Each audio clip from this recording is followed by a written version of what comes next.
Hello there, and thanks for tuning in to our video on American Hegelianism and support for the Indian boarding schools. My name is Dave Beisecker, and my colleague here to my left, your right. Hello, Where's I'm Joe? Joe Ervin. Hello. Joe is floating around in the air there. We're both from the University of Nevada, Las Vegas. Now, our presentation is actually motivated in part by current events. In the June of last year, Secretary of Interior Deb Haaland launched an investigation into the legacy of federally run and funded Indian boarding schools. Her memo begins, the recent discovery of 215 unmarked graves at Canada's Kamloops Indian Residential School should prompt us to reflect on past federal policies to culturally assimilate Indigenous peoples in the United States. Now, in addition to documenting the legacy of abuse, neglect, and dominance of Indigenous peoples, the reflection that our Secretary of Interior talks about, we think, should also include the justifications that were used to promote the government policy of compelling Indigenous children to leave family tribe customs and even language behind to be acculturated in remote boarding schools far from home or reservation. And it might come as a surprise to at least a few scholars, the extent to which Hegelian thought actually featured in the support and promotion of such policies. In our paper, we propose to tell at least a part of this story by focusing on the leading American Hegelian of the time. That would be William Torrey Harris, who is pictured on this slide, who, as director of the famed Concord School of Philosophy and also the longtime US Commissioner of Education, was highly influential in both philosophical and educational circles. Now, we start our paper with a section giving you a little bit of the history of the Indian boarding schools. And these schools began largely under Richard Henry Pratt and the founding of the Carlisle School in 1879. In his plea to develop the Carlisle School, Pratt wrote to Secretary of Interior at the time, Carl Schulz. He says, it would have been impossible for you to accomplish your elevation if, when you came to this country, Schulz was a German immigrant and an 1848er from Germany. If, when you came to this country, you had been reservated to any one of the solid German communities we have permitted to grow up in some sections of America. Now, in the wake of perceived successes of Indian boarding education at Carlisle and a couple of other examples in Oregon and Kansas, that led the Department of Interior to seek a dramatic expansion of compulsory off-reservation boarding education of indigenous peoples. Education, therefore, was to become the solution to the vexed Indian problem. And this is where Hegelianism enters into the picture in the form of William Torrey Harris. So we also have a section in our paper, we encourage you to read it, of course, focusing on Harris and the St. Louis Hegelians, of which he was one of the founding members. So the St. Louis Hegelians were intellectuals situated in St. Louis. They were originally inspired and led by Henry Conrad Brockmeyer, another German emigre, with an interest in German idealism in general and Hegelianism in particular. Now, we contend that their unfortunate obscurity today is largely due to the fact that they were predominantly educators working outside existing institutions of higher education. Many of them, in fact, as you will see in a moment, were working for the public schools of St. Louis, including Harris. Their mission, as they saw it, was to adapt Hegel to the American situation. As one of them mentioned in a book, Denton Snyder says, their mission was to work out what they saw to be undeveloped elements in Hegel. They were also, took their mission to be, to make Hegel speak English.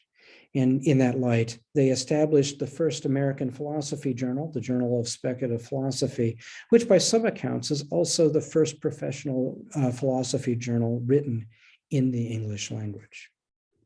A little bit more about the St. Louis Hegelians. They took their interpretation of Hegel to be largely informed by their experience in the gateway to the American West, St. Louis, during the time of the American Civil War, and in particular by their proximity to the chaos and violence that erupted surrounding the admission to Kansas to the Union, so-called Bleeding Kansas, which they likened to Hegel's portrayal of the Reign of Terror. Thus, they were reacting against the revolutionary abolition of John Brown, depicted above in this famous Curry painting, and the revolutionary politics embraced by refugees of the 1848 revolutions from Germany and adopted then by the Republican Party, a different Republican Party than the one that we know today. They were equally suspicious of the brittle individualism of New England transcendentalism. In fact, they were known for their feisty exchanges with, for instance, Bronson Alcott and Emerson. And they took the New England transcendentalists only to valorize and encourage folk like the likes of John Brown. As center Hegelians, their closest European ally was William Rosencrantz, the occupier of Kant's chair of philosophy at Königsberg, and also a famed philosopher of education in his own right, who is an auxiliary member of the St. Louis Philosophical Society. Fichte was an auxiliary member as well. Thus, the St. Louis Hegelians advocated for progressive social reform from within existing institutions, and in particular within existing educational institutions. So we have a slide here. I don't want to dwell on this at length, but it details many of the members of the St. Louis movement, including two females, Susan Blow and Anna Brackett, who were a prominent and notable women philosophers at the time when such a thing was virtually unheard of. We also have Denton Snyder, whom I mentioned before, who formed a university college for adult learners in St. Louis. He also served for a term at Jane Addams' Hull House. We have, in addition, Thomas Davidson here. Not only did he found the famous Glenmore School, which featured both William Torrey Harris and John Dewey, who lived right next door during the summers. But he was also, though he opposed Jane Addams' Hull House originally, he comes around to form with Joseph Pulitzer the Breadwinners College in New York City.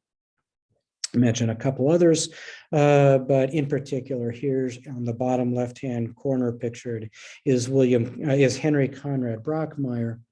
He was a lawyer, politician, and a primary framer of the post-war Missouri Constitution. For the purposes of this paper, it is significant that after his political career, he went down to Muskogee, Oklahoma, and promoted education for the Creek Indians, and is also said to have formed a philosophical society down there in Muskogee. But turning back to our major project, that of Indian education, the Department of Interior commissioned the Bureau of Indian Affairs and also the Bureau of Education to come up with a report in support of the Indian boarding school proposal. And so we have the report, which is written primarily by General T.J. Morgan, but it also had an enthusiastic introduction to William Torrey Harris. Now, we include in the bulk of our paper, in the body of our paper, as well as on this slide, some passages from the major report, if only to illustrate or to highlight that the the education envisioned for the indigenous children was not just vocational education. It also included, in particular, and most interestingly, education for citizenship. And so we have Morgan saying, look, compulsory education is justifiable in this case. It's the Indians' only salvation. With it, they will become honorable, useful, happy citizens of a great republic, sharing on equal terms in all its blessings. Okay, so the import of these passages is to underscore the idea that the education involved is not just to mollify the tribes and give them limited economic opportunities. It is to prepare them for full citizenship of the United States and its organizing and its organizing territories out west. The third quote here is one that is overly optimistic. It says that we can accomplish this within just a couple of generations, don't you know? All right, but let's turn now that we know that the aim of the proposal is to prepare indigenous children and indigenous peoples for full citizenship. Let's turn now to Harris's introduction. And here we have a well-known quote by Harris on the top, where he says, "We owe it to ourselves and the enlightened public opinion of the world to save the Indian and not destroy him. We cannot save him in his patriarchal or tribal institution both together. To save him, we must take him up into our form of civilization." Now, those of you who have interests or knowledge of the Indian boarding schools, you can see in this passage a more refined expression of the thought that Pratt had when he perhaps infelicitously says, "In order to save the man, we must kill the Indian."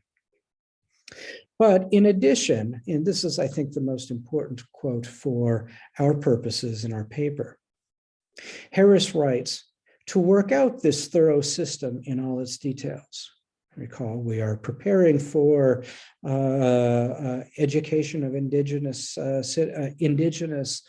children for citizenship.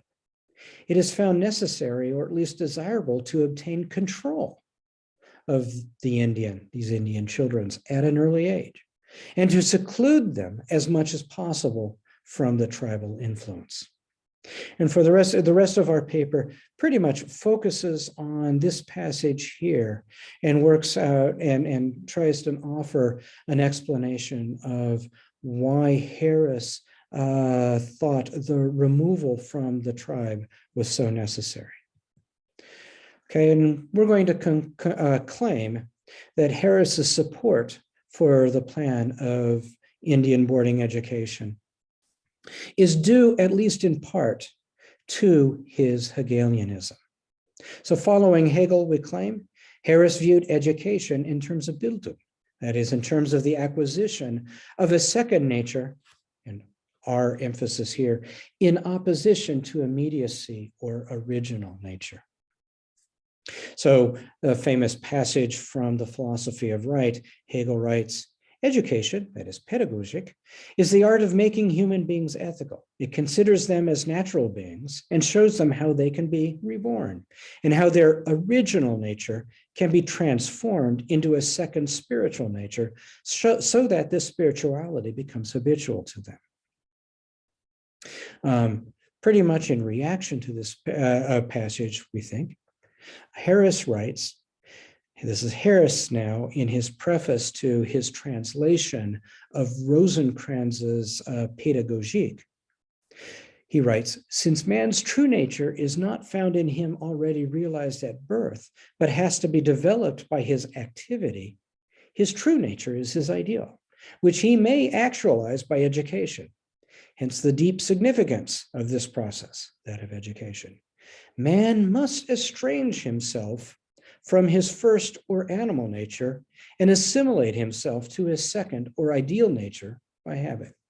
So we take this to be Harris's expression of the thought that Hegel expresses in the philosophy of right. But then how does that bear upon the tribal influence? Well, Harris also takes to heart the recommendation found in the philosophy of right to the effect that good citizenship can be incubated only from within the correct social environment. So Hegel writes, to a father seeking the best way to bring up his son, a Pythagorean or some other thinker replied, make him a citizen of a state which has good laws. Now, Harris seems to have regarded, or clearly regarded, the natural tribal environment to be one that is particularly unconducive to productive, that is, American citizenship. And we identify a couple of reasons for why this might be. First of all, Harris views it to be attached too closely to the simplicities of original nature. As a result, it is, to Harris's eyes, alarmingly precarious. Moreover, as a symptom of this, the tribal cultures, at least in Harris's eyes, lacked a culture of literacy. Okay? The written word for Harris is required for cultural transmission, for a culture or a people's to continually rise up, and not become stagnant and tied too close to nature. So we see in Harris, unlike what we see in Hegel, a strange valorization for textbooks. He was a promoter and editor of a series of readers, for instance, as well as a series of pedagogical theses.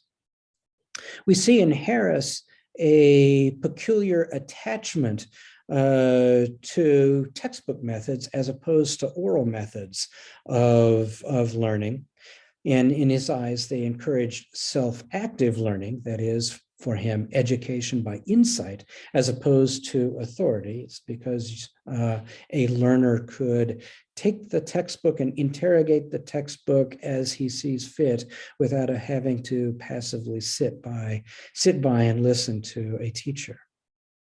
But also important to literacy, literacy is required for democratic citizenship. So in addition to textbooks, Harris valorizes the newspapers, by means of which the citizen of a democracy, and I quote, lifts himself above the consciousness of his vocation into the life of the world and beholds the spectacle of universal humanity in its eternal process.